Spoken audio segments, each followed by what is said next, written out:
Thanks for clicking on Wayne.com for this edition of Inside the Zone alongside Blake Sebring. I'm Glenn Marini, and I'm going to keep my part very short this week so that my voice doesn't give out.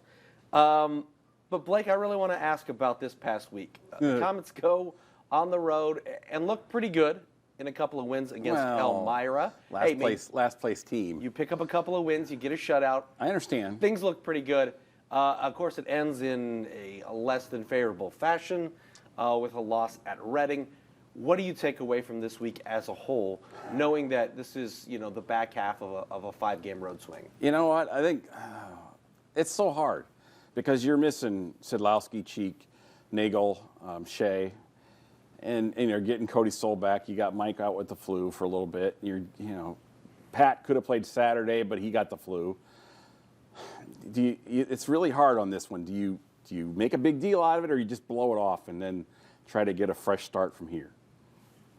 You could make the argument both ways. You really could, because there wasn't really a whole lot good other than Mason and Batista on the week. There just wasn't. I mean, it was just that kind of a week, this 5-game road trip. It was, maybe you learn something about your team, you can make a more definitive decision later type of thing. But that's about it, really. Well, you mentioned Pat Nagle being out, but his return seems pretty imminent. Where is that situation? How is that going to help the Komets? He's going to play either Friday or Saturday. They don't know which. He's going full bore in practice. He was ready to go possibly Saturday, but he got the flu, which is not a bad thing that he missed. He just gives him another week of rehab and makes him more definitive for this weekend. As far as Pat goes, having been out, it'll be about 3 months by the time that he's back on the ice. High ankle sprains are difficult to diagnose. They're different for every person, and you certainly don't want him to come back too early. Right. We've seen that happen to the Komets in years past. It's even harder for a goalie, though, because you're always twisting, turning, using your ankles to position yourself, all that. So it's not like you can, if you've got a bad one, you can just kind of skate down your wing, It's not like that at all. So it's a little harder on a goalie. What do you expect to see from Pat when he gets back? I mean, how does he shake off the rust and get back to that level? Because we've talked about how he is, in most seasons, a slow starter. That wasn't the case this year. Maybe you think back to that and try to use that as you're starting again, because it really is just like you're starting a whole season, except you don't have training camp. You really got to just go in, and the speed of the game is so much more than the speed in practice, that you just kind of got to go out there and just play. Mason Batista, talk about what he has done well, because you mentioned him as one of the bright spots in this road swing. What has he done, and what has he done to elevate his game to the point where he is scoring not only goals, but big goals for this Komets team? One of the reasons the Komets love Mason is that he will do what they tell him to. And they have told him, we need you to go to the net more. We need you to be more greasy, get in, stick your nose in there and make some things happen. And that's exactly what he's done, is he's gone to the net, and all of his goals are within like 10 feet. And nobody else on the team is really doing that right now. Mm-hmm. And too often, all you see is a guy standing in front of the net with his back to the goalie, but then there's nobody there for the rebounds type of thing. And they're not, Shaffy had the gift of popping in and out. It seemed like he was doing a time warp thing where he would just like, how did he get there? And then he wasn't there, and then the puck would bounce to his stick and be in, and Mason's kind of doing some of that now. He's in the right spots at the right times. Shaffy a little more discreet. I mean, he's in and out. He was not getting beaten up there in front of the goal. And he proved that you can do it. I mean, that there's a smart way to do it if you study it, and he was just sneaky, dirty sneaky. Dirty sneaky. But that's kind of what this team needs, is they need somebody to be dirty sneaky right now. Because it's like, you hear Gary harp on it, we got to get it going back door, we got to get it going to the net, and that type of thing. And then they do it for a game or two, and then they forget, and it's like, who wants to be consistent? Well, who is a guy you think that could be dirty sneaky for this team? Obviously Mason is doing it to a certain degree at this point, but who is a guy where you say, you know what, this guy has Thompson, really the talent to do it. He's got the skills, he's got the body. Yeah, he seems to end up taking a lot more punishment in front. He's more of a back to the net guy, but when he's on his game, it's when he is crashing the net. He's so big, he's so hard for the defenseman to handle. Let's move on to the play of Garrett Bartis. I know you already had mentioned how Mason played well.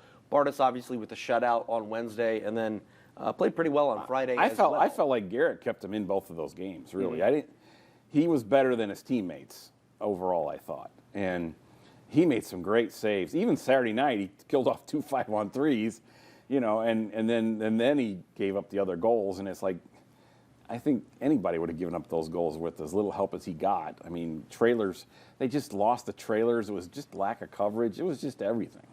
The return of Cody Soul, how does that help this team? Because he's played pretty well this season. And I hope he can maintain, he's like Pat in that way. You hope he can maintain the confidence that he's earned earlier in the season to carry him through these next 10 games or 5 games until he gets back to full strength. Because again, you can only get so much conditioning from off-ice stuff or from practice.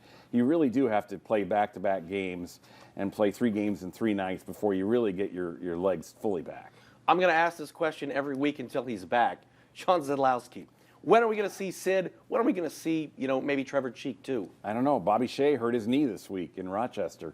They're checking it out right now. The Komets don't know. And even if you ask and they tell you a date, you don't trust that date because it's the AHL. They don't care about you. So I don't know. I think the Komets, if they might tell you, okay, if it's long term. And it sounds like both of those guys are playing pretty well. And Tucson's gotten some other forwards back, so it might be a deal where they are obviously looking long term. Well, then maybe the Komets got to look a little bit elsewhere for some more help. Maybe they need to look at, is there anybody coming back from Europe, or is there a free agent out there that somebody doesn't want anymore? And maybe you look at that a little bit. Going forward, Friday the Komets finally come back home. They're facing Rapid City. What do you expect to see from this Komets team when they get back home? Because as we talked, I think it was last week or 2 weeks ago, we always talk about how they need to win home games and be proficient at home. Years past, it was kind of a mixed bag, but they've played very well at home this season. They're 15-5 or 14-5. Yeah, so what do they need to do on Friday night when they get back in front of the home crowd? Get ready. What they didn't do on the road trip is they didn't dictate play. They let the opponents dictate the play. They need to get back to that at home and start carrying that over on the road where they set the tone, they set the tempo. And it's like, you're going to play our game instead of us playing your game. They need to do more of that. How do they do that, like tangibly? Yeah, you come out with more energy and more effort in the first period. You follow the game plan. You, if you can, you get up one, so that way the other team's playing defensively. They're on their heels a little bit more because if they give up 2, it could be over. So you've got to try to force the action a little bit more. All right.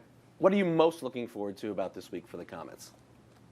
Wonder what the Super Bowl party bet's going to be. Yeah. No.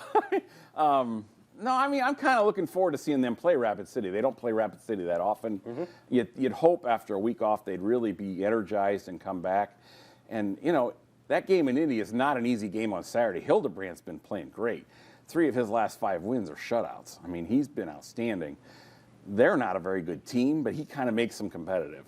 So, I mean, these are 2 games that they need to step up. And, you win these 2 games and the road trip's kind of forgotten a little bit. When I think Rapid City, I think of those rivalry games in the playoffs, and it's like there's really nobody on either side. No, Danny Bottacio's retired. Mark DeSantis was the assistant coach for the Rush during that time. I mean, he'll remember it, obviously. But they're at the end of a long road trip, too. They was spent this weekend in Toledo. And I'm guessing they didn't go home, Mm-hmm. I'm sure they stayed in the Midwest here. So, they'll be tired and grouchy and irritable. So it might be just like those games. Yeah, it could be very interesting on Friday night. If the flu hasn't attacked them like it could on a trip like that. That is true. Well, we shall see on Friday night.